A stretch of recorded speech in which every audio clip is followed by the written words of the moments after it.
So I'm Jonas Ruta. You all know me. I'd like to introduce Elisa Vegliante, who Can't hear you. 90s as an artist who was part of the Chris Butler group and a circle of friends. You have to speak up, Jonas. So, okay. For those of us with hearing aids. I know. Okay. So I'll talk to you about your work. Tell me again where you were.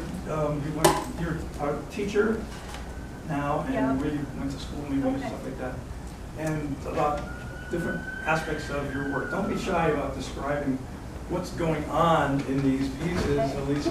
Okay. Okay. All right. My name's Elisa, and I'm a retired art teacher.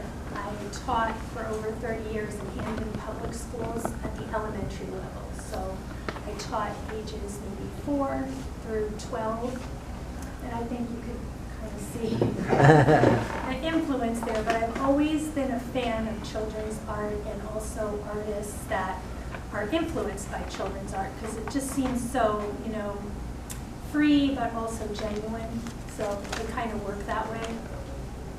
And for these specific paintings up here, I think all except for maybe one are examples of paintings that I had done and I didn't like them. So I put them to the side for maybe a couple of years and brought them back out and reworked them to something totally different. So that's why I think, even though they're really simple, you'll see a lot of depth to the surface because there's whole other paintings under there that didn't work. And I let some things show through and some things I just totally covered up. And even though there was something under there, I think the content of the piece was basically what was going on in my mind at the last time I was painting. So for example, I think there's a little bit of a theme going throughout these where it's kind of like a combination between technology versus maybe nature versus imagination. So I'll just start over here.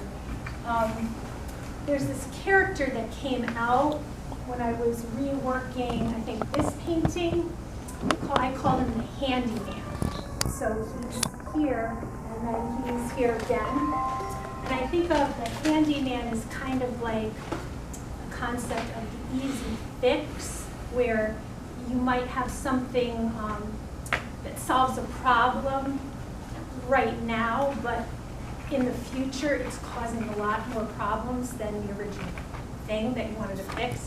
So, like for example, an example of that would be, let's just say, Monsanto with the GMO seeds. And so, like, you have, I have this GMO seed for canola oil, and all you farmers out there, it's going to make your life so easy because you can just plant a whole field, throw the Roundup right on it, and you don't have to worry because these seeds will resist it. But then you have glyphosate and GMO stuff in your food supply. So it's sort of like that. Like you could have, let's say, pharma, where you come in to the doctor's office and you're not feeling so well, and they'll say, here, take this pill, and it might help whatever your symptom was at the time, but it never addressed the root cause of why you had that symptom, and that pill is causing down the line side effects that are going to cause you more problems. So I was kind of thinking about stuff like that. It's not like anything specific, but it's just in general sort of thing for those two. And this kind of goes along with it because this one, okay, so I'm supposed to say titles. This is the handyman, this is the candyman, like sort of the one I just talked about. And this was handyman versus Mother Nature.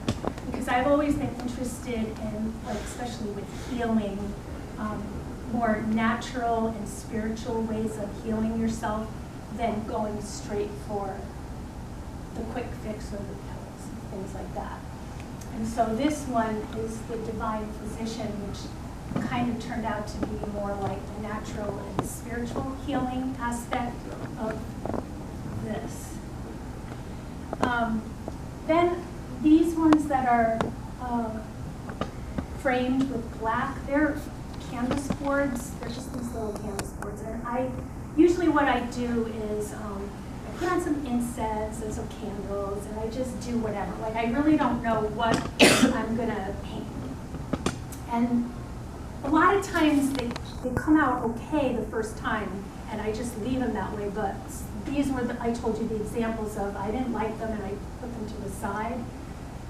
So these are just kind of like things that came out of my imagination. They're not like huge things. But for this one, it's called Birds Watching. So it's the idea of the birds are watching you instead of the other way around.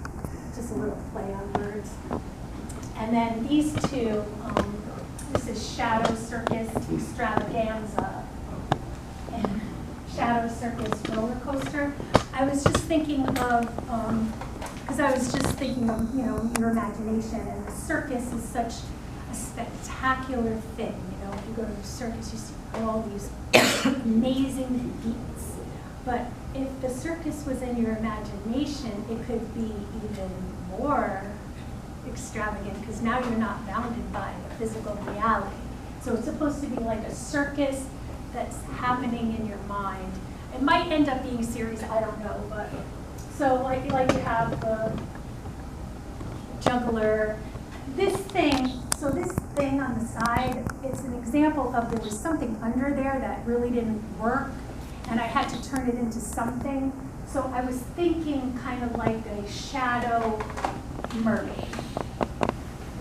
Like, you know, like when you go to the circus and they have all those strange creatures and things like that. And then this one is just a roller coaster, but has, you know, like a very imaginative background that maybe it's in a different space or a different world. Oh, okay. I'll just go to this one. This was the only painting, I think, up here that I didn't paint over. I just had kind of had the idea in my head. It's Escape from AI World. And I know that I'm probably being way oversimplistic, but I'm really not a fan of all this AI. I'm sure there's probably good things that come out of it, but all I see is problems. Like, for example, whenever I go to the store now, you rarely have any contact with other human beings, because you have a self-checkout. You can check yourself out. You can order, you know, like we went to Dunkin' Donuts, and I remember I used to go to Dunkin' Donuts, and there'd be all these people sitting there, and you would sit down, and people would be talking, drinking their coffee. Now you go in there, and there's no one there. There's not even anyone that's going to serve you. You had to have ordered on your phone, and then you just pick up a bag and go. And I think we're losing that just human contact, you know, like the ability to talk to people and whatever. Another disturbing one was we went to Wendy's to pick up something really late at night. And we went in there, everyone else was going through the drive-thru, but we were walking. So we walked in there, the few people that were in there looked kind of surprised that there was anyone in the place. And then there was this like screen that was flashing advertising all over the place, and it was like disturbing me. I thought I was going to have a seizure.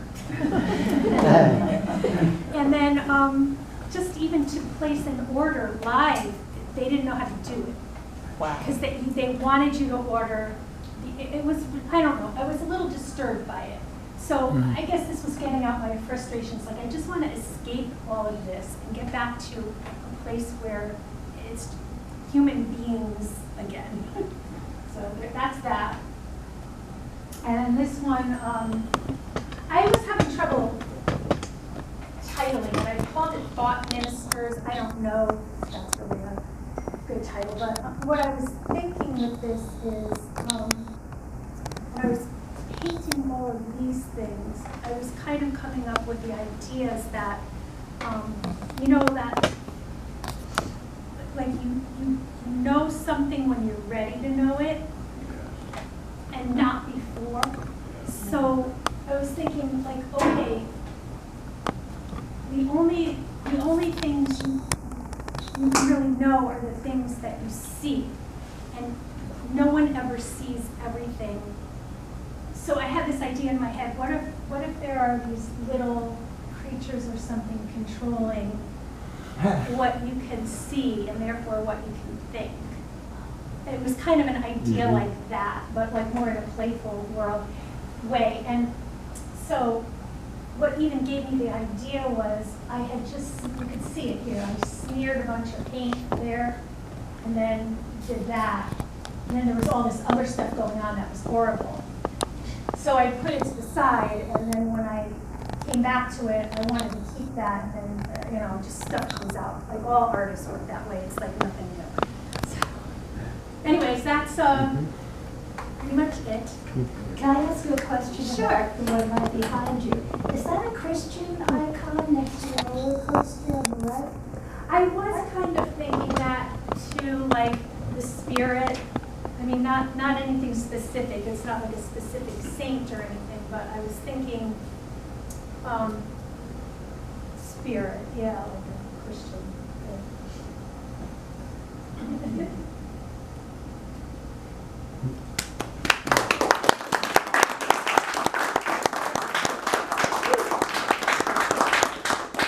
Thank you, Elisa. That was very inspired. Thank you.